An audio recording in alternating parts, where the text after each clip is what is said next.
Saiba como cuidar da sua saúde de maneira simples e inteligente. Namastê. Então, a ideia dessa noção de karma é que ela permite a sua mente estar tranquila diante de todas as coisas sem explicação. Se você trabalha com a ideia, com a hipótese de que tudo na vida tem uma relação de causa e efeito, você passa a, de alguma maneira, acreditar que tudo na sua vida acontece por alguma relação causal. Só que muitas vezes você não consegue explicar isso dentro dessa vida como Tiago ou qualquer coisa que seja. E aí essa noção de transmigração ela foi incorporada depois na cultura védica, tá? Ela permite você responder uma seguinte questão: mas por que essas coisas acontecem na minha vida? Porque é tão claro e tão óbvio que na nossa vida tudo acontece a partir de uma relação causal, que isso foi, de alguma maneira, sublimado na ideia de que, então, tudo que eu vivencio agora, de alguma forma, esse eu que estou aqui vivenciou em certas situações e plantou aquelas sementes. E o melhor dessa ideia de karma é que ela permite que todas as sementes que você está plantando agora vão frutificar melhor no futuro. Tem um texto que é muito importante nisso, que se chama Yoga Vashista. E é um texto assim bastante cabeludo, bem mais cabeludo do que isso daqui. E precisa você estar muito à vontade de tipo tomar umas chacoalhadas, ok? Mas esses tipos de texto assim mais revolucionários, eles, conforme a gente estava conversando, dependem de um certo grau de estado da mente um pouco mais sereno. Porque ele encontra o ponto fundamental que é assim, dentro de você existe um princípio de tranquilidade fundamental. Tudo o resto é transitório, ok? Se você não vivencia esse aspecto, todo aquele discurso fica um discurso filosófico, no nosso sentido de que você está trocando ideia e está vendo se aquele sistema de ideias é coerente, ok? A cultura dos Vedas não é uma cultura estritamente, reduzidamente filosófica. Ela é uma cultura de, vamos chamar assim, de sabedoria. No sentido de que se você não vivencia aquilo que você pensa, aquilo dali não é válido. Você pode ter o conjunto teórico mais perfeito do mundo. Se aquilo dali não faz sentido existencial na sua vida, aquilo dali não significa nada. Aquilo dali é apenas um conjunto de ideias que daqui a 2, 3, 5, 10 anos vai mudar. Como todos os pensamentos. Porque a natureza dos pensamentos mudarem. Ok?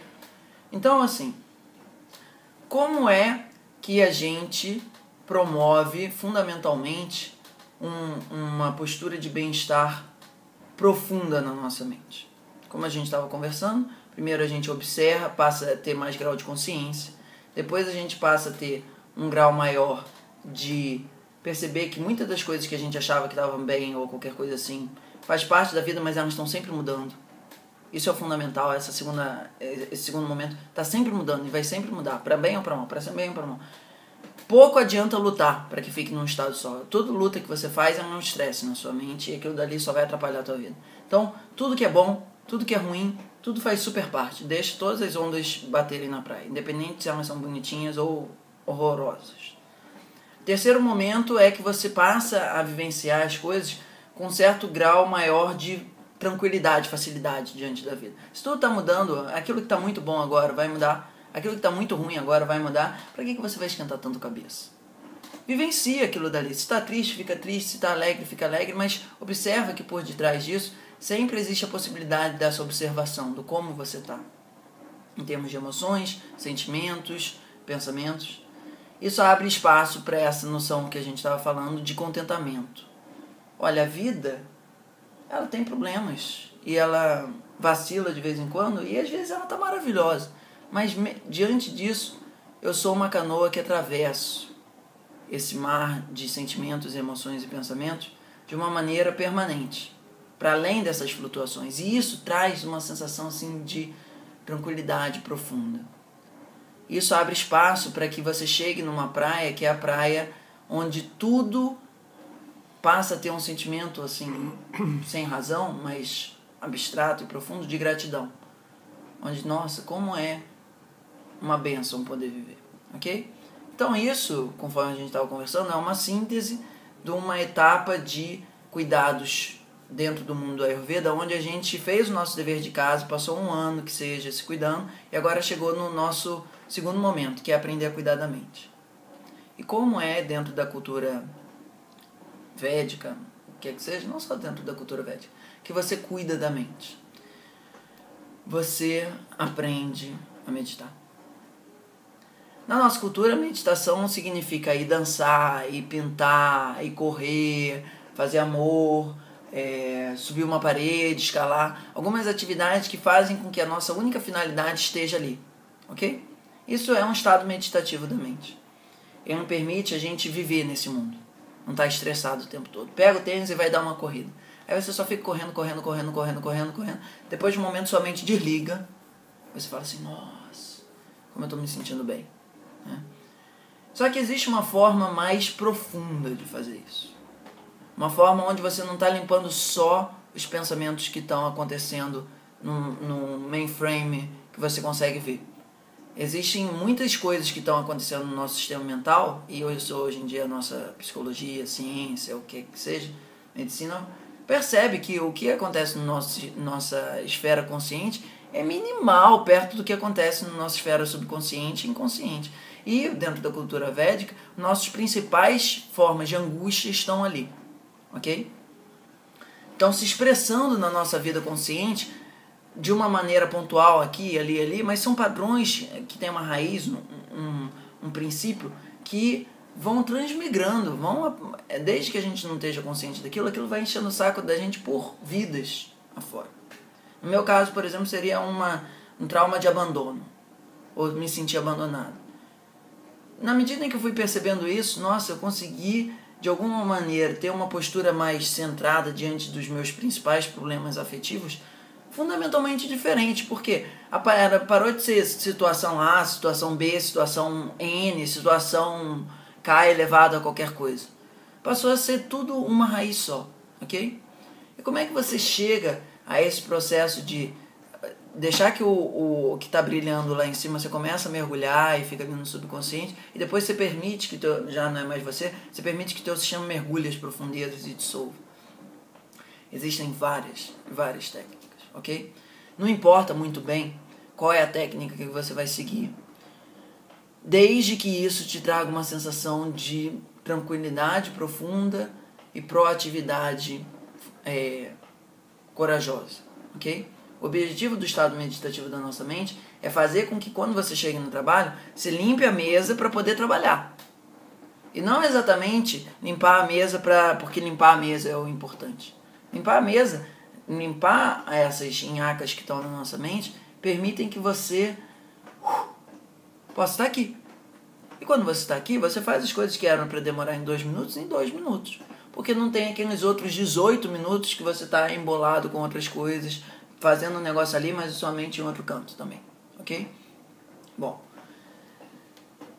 uma coisa é você ir no psicólogo e ele de alguma maneira te ajudar a compreender, trazer mais consciência dentro da linguagem védica dos processos que aconteceram na sua vida, e você fala o seguinte, nossa, agora eu compreendo isso, eu consigo ver que eu não sou isso. Ok? Então, dentro de um certo sentido, essa nossa psicologia analítica, o que você está pensando sobre o assunto, ele tem algum grau de validade. Dentro daqueles 3% que são o seu processo consciente, certo? Ah, mas tem o mundo dos sonhos, O subconsciente também é quase nada, assim, fundamentalmente, porque dentro dessa perspectiva da cultura védica, o teu processo mental está aí ao longo de milênios, cara. E em milênios, a última ficha desse fichário, desse arquivo que vai, tipo, para infinito da parede, cara, é uma fichinha, sacou? Tipo, tem alguma coisa, aparece mais, a pessoa vê primeiro aquilo, mas... E como é que você lida com esse processo do subconsciente e inconsciente? Cara, a perspectiva que eu sigo hoje em dia e que eu vejo que faz muita diferença, eu falo assim, existem 2 chavos. Aquele antes de começar a meditar e aquele depois de começar a meditar. Totalmente diferente. Significa que ele, quando começou a meditar, ele fez uma diferença que se transformou em outra pessoa? Não, mas ele mudou a rota. Ele estava indo para um canto, começou a meditar e começou a ir para outro canto. Chegou um tempo que ele andou alguma coisa, isso começou a fazer muita diferença na minha vida. Isso, assim, minhas explosões de raiva, ou a minha vontade de estar certo, querendo mudar o que é outra pessoa, ou ter a certeza de que, de alguma maneira, se eu não fizesse as coisas, o mundo ia acabar, ou qualquer coisa assim, foi dissolvendo. Ainda existem esses padrões, mas o que era um negócio desse tamanho, agora está diminuindo. E da mesma forma como hoje está aqui, vai estar sempre diminuindo em aspectos mais sutis, que a gente já não vivencia tanto assim, tipo, hoje em dia é muito raro eu explodir com alguém, mas eu ainda percebo o quanto eu explodo internamente, só que isso também está diminuindo, vai sutilizando aonde a gente está fazendo isso. Bom, e como é que a gente medita? Ok? Existem infinitos tipos de meditação, e isso daí, o mais importante de tudo é você encontrar algum que você realmente se sinta em casa. O que isso significa? Aquilo dali é uma coisa que você pode fazer o resto da sua vida sem vacilar. Você acredita, você sente que é bom e você vai a vida inteira. Se não é a vida inteira, você pelo menos vai ficar ali uns 5, 10 anos para, de alguma maneira, ter uma vivência de poder falar o seguinte: nossa, eu consigo olhar em perspectiva a minha vida, ok? A vivência que eu tenho seguido aqui, de alguma maneira, eu acredito que é muito válida para a minha vida e vejo sendo válida para outras pessoas, é um tipo de meditação que usa uma ferramenta para acessar aquele padrão que está no fundo, ok? Porque a gente não está exatamente querendo lidar com os pontinhos que estão aparecendo na ponta da árvore de Natal. A gente está querendo ir lá na raiz, na seiva, o que está nutrindo esse treco, ok? Porque se a gente vai lá e mexe lá, tudo que está na ponta começa a mexer também, ok? E esse tipo de meditação, a ferramenta que usa isso é um mantra. O mantra, a ideia é o seguinte: suponha que existe um tipo de frequência no teu sistema que está travado, ok? Esse tipo de frequência, ele vai necessariamente se expressar no nosso mundo na forma de um som. Um som muito simples, que tipo tem 3 letras, 4 letras. Eu acho que 5 letras nem tem. E esse tipo de som, que cada pessoa tem um fundamentalmente, ele vai nessa raiz ali e mexe ali. Isso vai permitindo que todo aquele processo do inconsciente, que é tipo aqueles 80%, 90% da história que a gente está querendo lidar, que a gente não consegue ver de uma maneira muito clara, ele mergulha e vai lá no fundo. E fala o seguinte: desidentificai-vos. Vocês não sois isso. Sem que você esteja sabendo o que é, como está atuando, você só tem uma percepção nítida. Ao longo da sua vida, muitos dos padrões que te incomodavam vão se dissolvendo. Essa é a única experiência que você tem, possivelmente, que você consegue atrelar. Agora, como funciona, em que grau está funcionando ou não, você vai vendo ao longo de um tempo, 1 ano, por exemplo. E aí, a ideia é o seguinte: você está querendo dizer que você não consegue medir isso? Você não consegue medir isso de uma maneira... você não consegue medir isso de uma maneira numa perspectiva de curto prazo. É por isso, em um certo grau, assim, cuidado com essa palavra, é uma questão de fé. No primeiro ano. Que seja. Porque você está praticando, você vê algum resultado, você está mais concentrado, não sei o que e tal, mas você não está vendo nenhuma diferença fundamental na tua vida. Quando vem uma situação e pum, explode em você, aí você fala assim: nossa, como eu me comportei diferente, o que aconteceu? Aí você começa a ficar em dúvida. Aí isso acontece depois de novo, não sei o que, você fala assim: nossa, será que isso tem alguma coisa a ver com o fato que eu estou meditando? No início é uma pergunta, você não tem isso tão claro. E, fundamentalmente, o que a gente quer é permitir que, com essa ativação aí, dessa desidentificação, um monte de processo que está no teu subconsciente começa a aflorar para o teu consciente. Aí a gente começa a trabalhar, tá? Porque a pressão lá que estava puxando eles para baixo desligou, e aí todos os nossos materiais podres que precisam flutuar para a gente poder colher na superfície, eles podem começar a subir, ok? Então essa é a ideia desse tipo de meditação, uma meditação para dissolver aquilo que você não sabe o que é preciso ser dissolvido, mas que quando dissolve é bom, ok? Namastê.tiago@gmail.com. Tudo que você precisa para bem viver.